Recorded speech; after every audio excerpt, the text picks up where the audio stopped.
one secret trick for every defender? Did you know, as Thunderbird, you can actually double the speed of your healing? All you have to do is once you get healed by your first Kona station, just pick it up and then place it back down again. Once it's done regenerating, it's actually going to double the speed of your healing compared to if you just let it regenerate normally. And that's just the first trick out of 35 defenders, and the next trick is actually going to be for Tubar. So as Tubar, a trick a lot of people don't know is you can actually disable claymores on the other side of windows. All you have to do is come up to the window, you want to go to 1 buckle, 2 buckle, 3 buckle, 4. No, I'm joking. Just go to number 3, and then you want to move your crosshair just a little bit to the left until you see this little brown spot, and then just move your crosshair down a little bit to the left, like right about there. Then you want to punch the window like that, and it's going to create a little breakage in the window, and then you want to just punch it again to the left or wherever. So now you punch it twice, you can vault through it. But the next step is actually throw your Tubar device somewhere in this general area. I just like to throw it right there, and once you throw it, all you got to do is jump out the window, and as you can see, the claymore that was here is not going to be going off. So I can just throw it. Okay, that is smart as fuck. I've never seen somebody do that yet. Wait, why don't people use Tubar like more aggressively for like claymores? That's actually smart. My Tubar device, jump out the window, and if someone was like droning over there, just kill them. You don't want to do this when someone's kind of watching or in the general area of the window, because they're just going to see the Chat, that's actually and smart. be ready for you to jump out. So Smoke is an operator where there isn't really any tricks to his ability other than like crazy lineups that you can do, but I didn't want to show those just because it's more specific to the map or the site. But the trick that I'm going to be talking about for Smoke is actually pushing through your smoke grenades. You always got to remember that Smoke can actually... Bro, I'm gonna be honest, for like 5 years, I always thought Smoke would do damage to Smoke, and then one time I accidentally walked through it, and I realized I took no damage. So then I started walking through Smokes like more, and it really does catch people off guard. Walk through his own smoke grenades without... Okay, this is a really good video, I'm not gonna lie. All these guys' tips are actually good. ...taking any damage. So a lot of the times, the attackers are gonna get caught off guard when you peek through your smokes. And also, you gotta think about the noise canceling it does. It's going to mask the sound of you walking up. So you can always catch an attacker off guard by walking through your own smokes. So as mute, if I hear somebody place a nomad on the other side of a window, you can actually place your mute jammer on this side of the window. And as you can see, once I jump out of this window, the nomad is going to be muted. Now keep in mind, if it's on the top, it's not actually going to be muted. But if you just listen for the sound, you can tell if it's muted from the other side. You'll also get points. You can mute nomads is if you look right here, there is a nomad right there. So what I can do to silently mute it and silently get rid of it is just place my mute jammer right there. Yeah, that's a good way to sneak up on somebody. Now that's going to be basically silent. So if they were like somewhere over near... Through the 7th, just gifted 50. Yo, bro, you are dead ass a legend. I love you, dude. Thank you so much, bro. Here, they obviously aren't going to hear me placing down a mute jammer. So you can actually do the same exact thing with claymores, similar to Tubar. If I just place my mute jammer on this side of the window, prep it like this, jump out, as you can see, the claymore is muted. And the thing is this is even more silent than Tubar, and it's even less noticeable. Smart. So you can catch a lot of people off guard by doing this. So a castle barricade takes 9 punches to break down, but as a defender, you can actually use this to your advantage. Yeah. If I punch this barricade 8 times, all I have to do is punch it once more and I can catch my enemy off guard. So a trick you can do with castle is to punch your barricade 8 times, and if you hear somebody on the other side or you have somebody on a cam, you can... People do this all the time in tournaments, bro. Like all the time. You can just punch it once more, swing them, and get a kill on them. Just make sure if you do... Because from the outside, it just looks like a normal castle, but then from the inside, it's been hit 8 times, and it's literally one shot. Prep a castle barricade like this, you actually use it, because otherwise it's just a waste of your utility. So as Pulse, going below somebody and throwing a C4 on the floor and blowing them up is obviously a good play. But I feel like people get too focused on trying to get right below them and throwing the C4 right below them, when in reality, you don't always need to do that. So if I know that they're pushing the main wall outside of armory, I can just go into supply, go right here, shoot a hole in the floor like this, shoot like 1 hole in the barricade. Now, if I go into my scanner, I can check where they are. I see they're there. Boom, I can throw a C4 through the hole like that and blow it up. I'm not right below them because I obviously can't get right below them, but as you can see, the C4 is still gonna work. Okay, that is actually a nasty C4 lineup. Bro, chat, I might do that in the tourney today. I'm not even trolling. That's like a nasty C4 lineup. If you throw through windows of barricades, you can get a lot of kills like that. So something a lot of people don't know with Doc is his stims actually have infinite range. So you can shoot down walls to actually help you get Doc stims through walls like that instead of, you know, let's just pretend I couldn't Wait, do that. dog I could just shoot stims through have the wall infinite and then stim range? them. But also, I could be all the way back here and still stim them. Just gotta line it up and it's gonna hit them. So take advantage of the infinite range and also take advantage of your bailiff so you can shoot through walls to actually heal your teammates quicker and easier. So Rook is an operator with a very simple ability. You just place it and forget it. But there's two kind of tricks I want to talk about for Rook. And the first one is when you're holding angles, make sure you always have something that you're covered by and you're not just exposing yourself out, because when you do get downed, as you see, if I'm sitting behind something, once I get downed, I'm going to be covered by it so I can actually try to self-res. Another thing is if you listen when I go to self-res, it makes a noise. Yeah. You hear that coin tossing? It's a very loud sound that it makes when you're rezzing yourself, and a lot of attackers will hear that and start pushing you. So what you can do is ask your teammate just to shoot when you're rezzing yourself, and it's gonna just mask the sound cue of you rezzing yourself. So with Rook, make sure you're holding tight angles behind cover so that when you do get down, you can actually res yourself behind cover. And also make sure you can at least have some sort of sound cue to try to block the sound cue of you rezzing yourself. So there's a lot of tricks to Kapkan, and there's a lot of different crazy spots you can place your Kapkans, but I didn't want to get into the more map and site specific spots. So I'll be going over three like general ways you can use Kapkan, just some cool tricks that you can do. So the first one, probably the most well-known one, is if you just place down a barricade. Yeah, I know about this one. I know this one.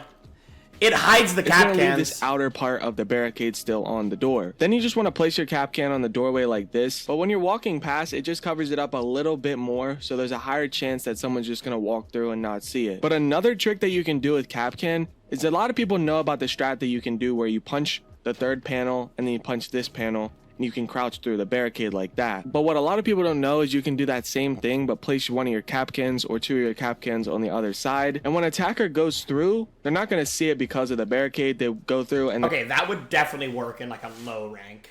And they get hit by the Kapkan. Because they would just see it and walk right through. Like I already know. Most likely they're going to think that their teammates that would definitely work in a low rank. And when they walk through, they get hit with the Kapkan. And one last thing I'll talk about is which side to actually place your Kapkans on. So if I was walking through this doorway, most of the time I would end up peeking billiards like this. And so my crosshair is going to be looking this way. So what you would want to do is place your Kapkan on this side. So whatever doorway you're placing them on, remember to always place it on the correct side. And think about where your enemy is going to be looking and then put it on the opposite side. So Tachanka is a very similar operator to Smoke in that both of their abilities work pretty similar, but there's two main differences to their abilities. Tachanka cannot walk through his own fire, whereas Smoke can walk through his own smoke. But the advantage that Tachanka gets is if I was Smoke and I wanted to smoke off this window, I have to peek and then throw my smoke at the window. Whereas Tachanka can actually bounce his fire off of different objects. So as Smoke, I would have to peek around the corner, throw my smoke, and then activate it. But as Tachanka, I can just line my crosshair up with this thing right here, shoot my fire, and it lands right on the window. A lot of people aren't taking enough advantage of this, and this is one of the main advantages to Tachanka compared to Smoke. So as Jager, if I place one ADS right here, and a projectile goes through that drone hole, it has 10 seconds to regenerate before it can catch something else. And that noise you just heard is the noise of it regenerating and now can catch whatever's going to come to the drone hole. But a lot of people don't know that there's a trick that you can do to speed up this process. So if something comes to that drone hole like this, as soon as I see that pop up, I just immediately pick up my ADS and then put it back down. Yeah, that's true. And there you go, you hear the noise. So it saves about like 5 seconds, 6 seconds, something like that. Whereas it usually takes 10 seconds to regenerate. So this can help you a lot, because you only need one ADS to protect this drone hole most of the time. So now you can use your two other ADSs to, maybe someone wants to place a shield right here. You can put two ADSs right here, and it's going to protect the shield much better. Instead of having to place two ADSs right here, you can only use one and you can just juggle it. And most of the time it's going to be protecting the wall or whatever. So as Bandit, if I just place down my Bandit charges on the wall and let them sit there, most of the time they're going to get Twitch droned, EMP'd, whatever. Okay, he should definitely use this opportunity to tell people about Bandit tricking, right?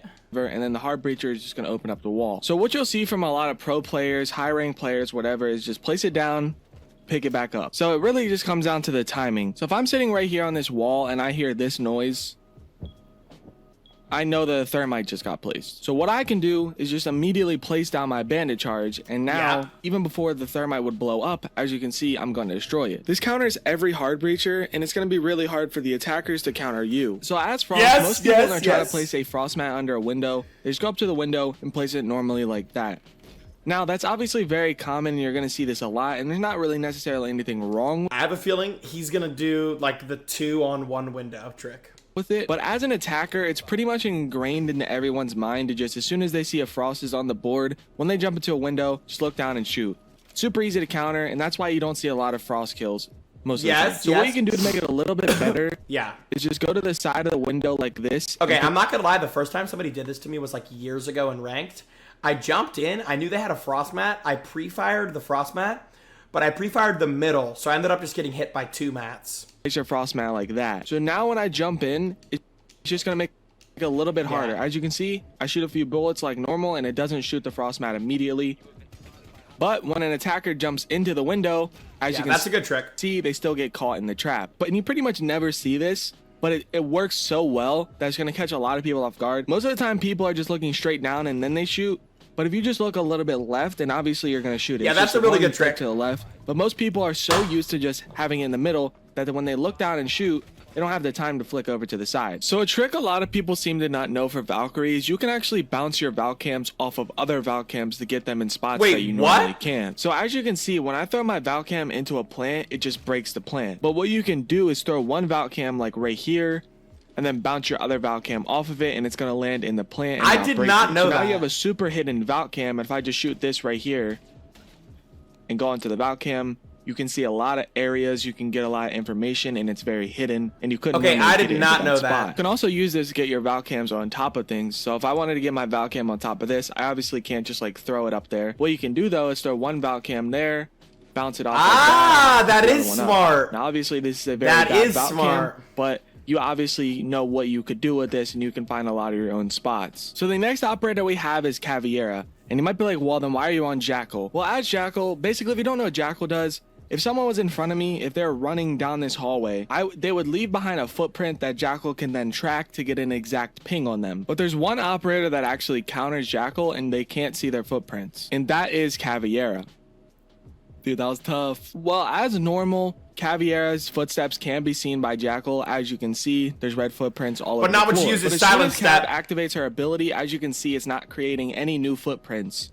And a lot of people don't know that. Yeah, that's why Cav is one of the best roamers to counter Jackal, because you can just flank around and move around, and they're not going to see your footsteps until your ability goes away, which, as you can see, it's going to continue to create new footprints. Echo's ability is usually used as Plantinal, which is a very common way and a very good way to play Echo. But a lot of people don't realize you can play Echo aggressive and do some really cool tricks to get some free kills. So if your yokai drone goes outside, it has 10 seconds to get back inside. Now this used to be like 3 seconds or 2 seconds, but when you have 10 seconds, you can scout out a lot of information. So if I were to people don't use this enough. Here, go onto my Echo drone and then just go onto the drone hole, jump it like this. I can now see anybody that's running out of spawn, and then I can get off my Echo drone and shoot them. Just make sure when you're going out of the drone hole, it has to jump onto something. So what I do is just spam X right as it's coming out of the drone hole, and then you can jump. Because a lot of times when they come out of spawn, they're either going to shoot the default cam, they're going to look here, this is smart. over there. They're usually not looking up at this wall. So if you just jump your drone out, it'd be even smarter to like keep the wall closed off, and then when you see somebody, you immediately impact the wall. That is like a way to get a free ass kill, I'm not gonna lie. I can't believe I haven't done that before. You can see exactly where they are, if they're over there or if they're over here, get a free kill. Another really good one is if you impact Jynxzi wall, throw your Echo down right there. So what you can do is just drive your drone straight out. Oh my god. Murphy just gifted 50. Murphy with the 50 gifted. Oh my god.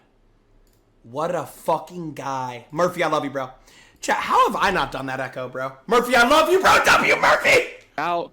See if someone's attacking dirt, if they're placing down a breaching charge, hard breach love charge, you, man. Thank you, whatever. Bro. Drive it back in, run out, and then you can get a kill. So another really cool trick you can do with Echo is if you come into this room, impact this hatch right there. I know this. Just throw your Echo drone down. This one's nasty. You want to run over to this door right next to it. This one's nasty. Down. You can pretty much through the 7th with the 10 gifted. Being detected. Like right here, I'm not being detected. So now, if anybody's running from this spawn, I can freely kill them. But to make it a little bit better, you can use your Echo drone, jump it through the hatch like this, see where they are, see how close they are, see if anyone's even there.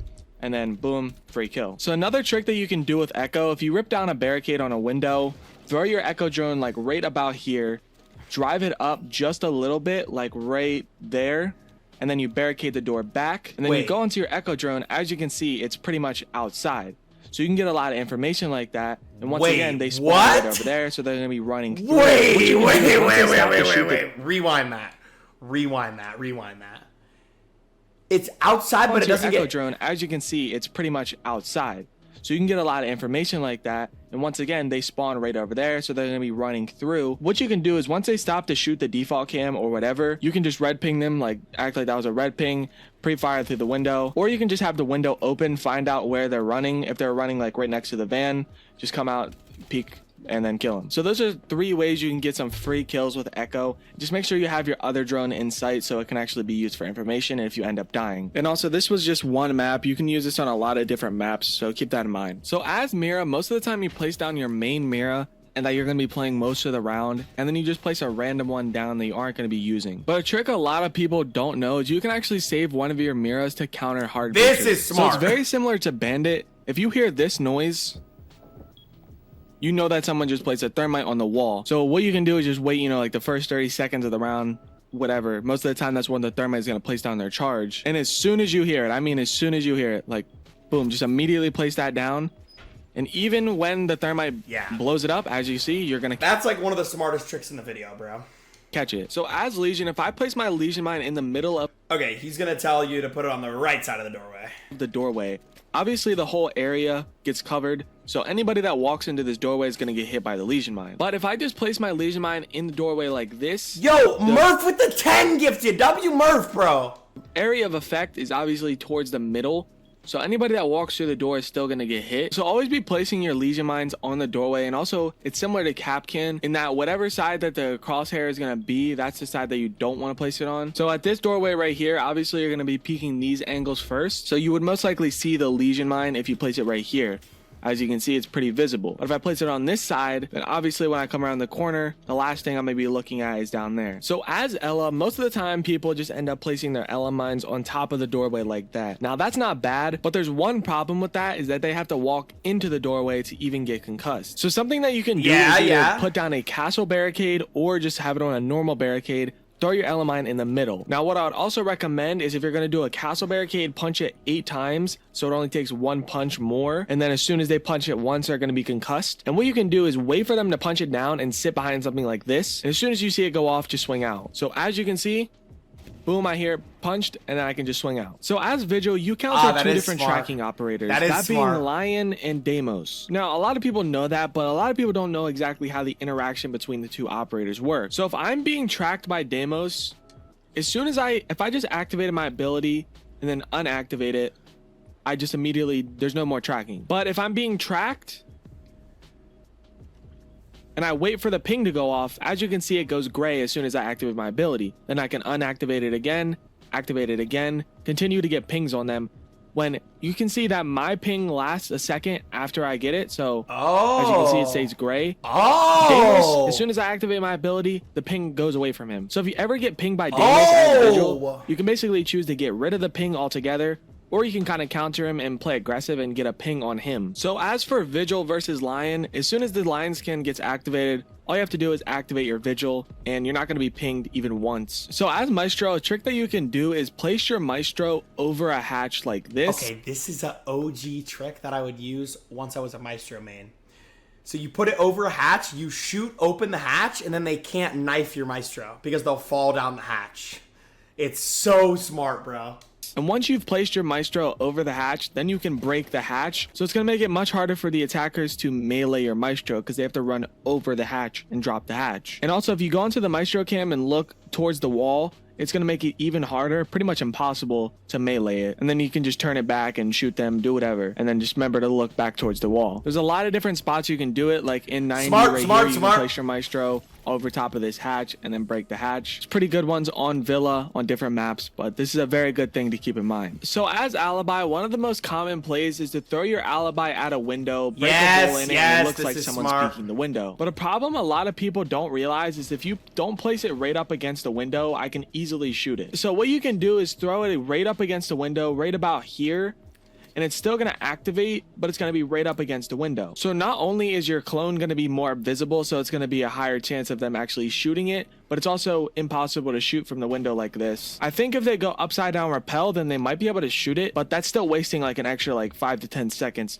So it still works out anyways. And if you want to try a different trick, standing in your Alibi clone like this actually works. Okay, this trick's I don't crazy. remember the last time I looked at an Alibi clone and just shot it. Most of the time, people aren't going to be shooting them in the higher ranks. So if you just stand in one, it's going to be one of the more satisfying kills you can get. So something a lot of people don't know about Clash is you can actually stop people from rappelling into a window. All you have to do is stand up against the window. Really? They can't rappel in. But if you back up and they try to rappel in, all you got to do is walk up against the window and it's going to stop the animation. What? So as Cade, you don't actually have to...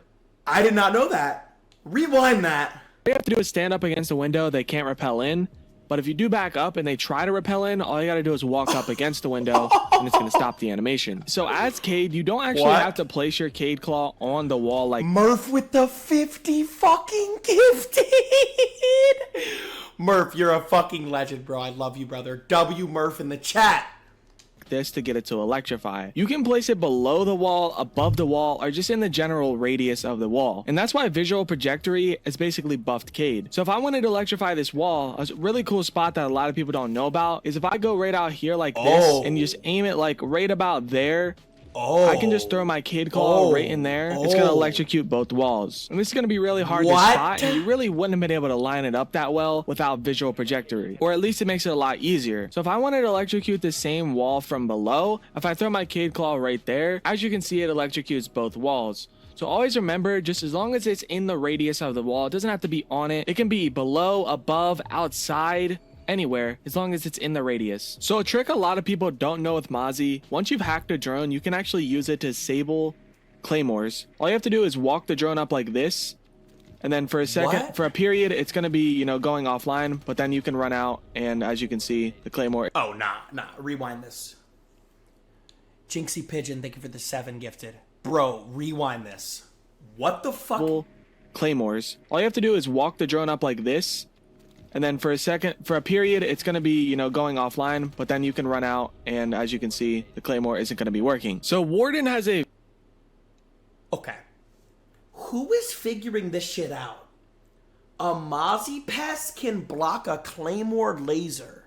Very simple ability, and the trick I'm gonna be showing you is more of a tip, and that's just preemptively use your Warden glasses. So if I see someone break this doorway down and I'm Warden, instead of just like sitting there waiting for a flash to come in, activate your glasses before anybody even throws a flash in, because if they do end up flashing the doorway, it takes like 1 second and then another second to aim in. So instead of just, you know, waiting for the flash to come in, then activating your glasses and letting them get the jump on you, just activate it before any flashes come in, because you have like 30 seconds of it. So make sure you're just periodically and preemptively using your glasses. So most of the time, Goyos are placed on a barricade, next to a barricade, something like that. Now this is obviously great doing that, putting it on the barricade or next to the barricade. That's the most common way you'll see, but something people don't do enough is actually placing your Goyos onto the barricade, because anytime the wall gets open, let's say there's a thermite on the other side of this wall, I think you meant to say the thermite, breach. it's going to blow up the Goyo as well, you know, stalling them out from entering from the breach. Also, another trick specific to this map for Goyo is if you break a hole in the floor right here like that. Karen, thank you for the 5 gifted, Karen. I appreciate you.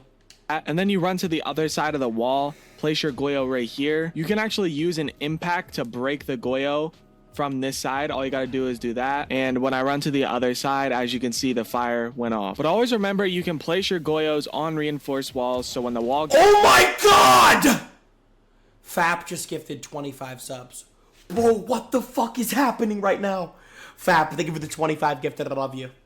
Gets opened up, it stalls the attackers out from entering from the breach. So Wamai and Jager are very similar in that both of their abilities catch projectiles. But one of the differences between Wamai and Jager is Wamai's ability catches it and it still goes off, whereas Jaeger's actually destroys it. And I feel like people kind of forget that when they're throwing down their Wamai discs. If I throw a Wamai disc right here, yes, it's going to protect this area from any projectiles, but it's still you gonna gotta remember blow up. that it's still going to go off. So if I have a teammate gadget right here, let's say I had a Azami right there. If someone throws a grenade into that area, as you can see, when it goes off, it destroys the other gadget. So a lot of times your teammate's gadgets still end up getting destroyed by your Wamais. A much better spot is like over here by the window. So if they throw a nade through the window, it's it's going to get caught and still only hit this area, and you can still protect your teammates' gadgets that are over here. So as Oryx, everybody knows to run through soft walls to make rotates, but a very underutilized tactic to Oryx is using his ability to destroy soft counters like this. So third floor on Cafe, the default plant spot for this site is right here behind this shelf. So as Oryx, I can actually run through this shelf right here and destroy the cover from them planting. Yeah, you this can is go smart. along this whole area, just run. I actually learned this from Stompin', like right when Oryx, or not right when Oryx came out, but like years ago. Because I saw him like ramming into bars, and then I realized why he was doing it. Straight into it like that.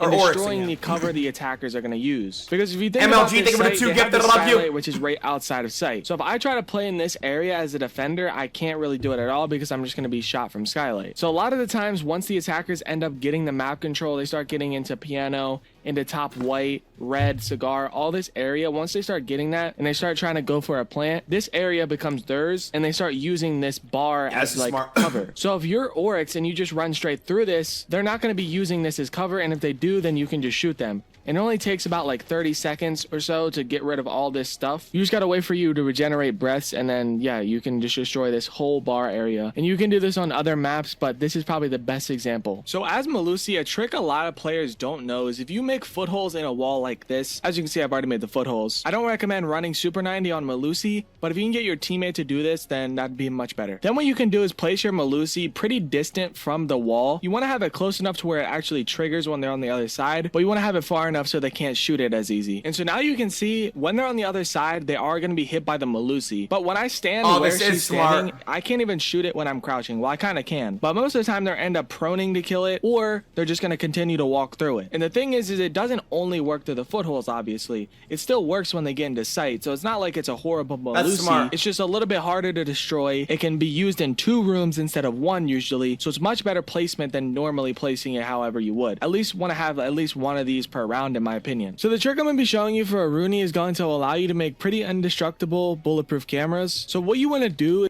Murph. Oh my god.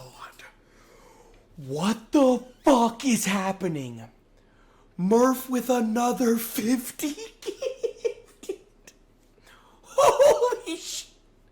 Is go to the opposite side of where you want to place your bulletproof camera. So if I want to place my bulletproof camera on this wall, I'd go to the opposite side. Then what you want to do is reinforce that wall that you want to place the bulletproof camera on. Then once you come around to the other side, just place 2 punch holes in the wall. You got to get them in the right spot. I do this all the time. You can place your bulletproof camera inside the hole. So now it's a little bit harder to shoot the sides of the bulletproof camera, but what you can also do is place your Aruni gate over the bulletproof camera. So now... Dude, look at how protected that Aruni is. Or that BP is. Like, that shit is so smart, bro. So, this is OG tech. It's going to block any projectiles like Ash charges, Golden Sixes, Zofia charges, anything like that. OG tech, OG tech. To try to destroy it. And a mistake a lot of people will do when they're trying to do this is they place it in areas that they can't really cover. So an example, if I place my bulletproof camera on this wall right here, the attackers can destroy it much easier because it's such in an open area where I can't really defend this area. Unless I'm playing in the hallway, which you don't really want to be defending VIP from the hallway later in the round. So a lot of the times it's going to get destroyed. Whereas this bulletproof camera, they have to be in the site to destroy That's a it. nasty Aruni, bro. All this area. I can watch the default plant if they plant on the pool table or if they plant behind the bomb. That is a nasty Aruni. Thorn is going to help you hide your thorn traps while also increasing... Dude, I wish he showed the thorn trick on Villa Balcony, bro. That one is nasty. The chances of you getting a kill from your thorn traps. So let's say I wanted to put a thorn trap on this door. Instead of putting it on like the top where it's super easy to get shot by a Twitch drone or hacked by a Bravo drone or just shot from the window or whatever, what you can actually do is shoot a hole in the ground right here. Make sure you only use a few bullets because you only want one side of the floor to be destroyed. So be careful with it so you don't destroy the other side. Then you want to throw your thorn trap in the hole like this. Then you want to get your barbed wire out and place it right on top of the thorn trap and make sure this black ring is kind of covering it. So now it's super hard to see. The only way you see it is if you like look real close. You might be able to see metal beams or whatever, but no one's going to be doing that's hard that. to So see. if they end up walking through the barbed wire, they're going to be slowed down, and also when they see the thorn trap go off, they're probably going to try to sprint like straight over here. So what you can do as well is throw another thorn trap right here. So now, once they sprint into this one, they either have to run back over here or they have to run through the rotate. And while all this is going on, they can't be having their gun up so you can probably get a free kill on them. And it's going to be super hard to destroy this Thorn trap, so it's much better than just throwing it in random spots like this. So Azami is an operator where there's so many different creative tricks that you can do. So that's why the one I decided to go with is pretty simple, because I didn't want to just go over some specific strat or whatever, because there's so many different ones. I'd be better off just making a separate video for Azami strats or whatever. So the one that I decided to go with is just, if you place your Azami barrier on the top of a door, attackers are going to have to crouch through this. No, most people watching this probably know that, but if you're a beginner and you're just wanting to play Azami, that's a very good thing that you can do, and it's a very common thing. But I didn't want to just choose one random strat, because Bro, my favorite Azami trick is one I learned from Spoit. He would throw an Azami at a door, and then he'd have an impact pulled out in his hand. And then as soon as you went up to the Azami to punch it, he would impact the Azami and catch you with your knife in your hand. It was fucking insane. rather just make a whole video. He's got me with that Azami so many strats. times. So as Solis, you can see whoever's planting the bomb. As you can see the diffuser. And a lot of the times with Solis, you should be roaming. And so if you ever find yourself above the site, what you can do is pop your Solis scanner, see where they're going to be defusing the bomb. Then you just got to get off of your Solis scanner, and you can either impact it, or you can just straight up shoot through it, because you can see exactly where they are. So there you go. You can see. All you got to do is remember, it's just a little bit above their head where the icon is. So Fenrir has 5 dread mines. So let's say I wanted to throw one on attic. I throw one top white, throw one big window, and then the last one, throw at a breach. I don't even know if this works or not, but yeah, you throw it at that breach. Fence, now so you have one left. Most people will be like, okay, just throw it on trophy door. While yes, that is a good idea, because you know that's a very common push spot. It's the only spot that you're not covering with a Fenrir. But let's say they don't push trophy door. Now, the odds of that happening are pretty low, but you kind of get the example. And that's also, let's say they destroyed the white Fenrir. So now I have one in my pocket, I have one destroyed, and I have that one up, and that one up. If it's like 30 seconds left in the round, I know that they're not pushing trophy. I can just replace this one, and now I can activate this one. Or you don't even need to replace one. You could just throw it up later in the round. If they're not pushing trophy, I could maybe throw one on this window if I see someone's on that window. It's just kind of a flexible thing that you can do. You don't always have to throw down all 5. You can kind of save one and be flexible with it. If you feel you improved from this video, or you... That was a good video, bro. I actually like learned some things. Like, I feel like majority of those I knew, but like I actually learned some things. W video, go subscribe to Zero right here, bro. Go subscribe to this guy.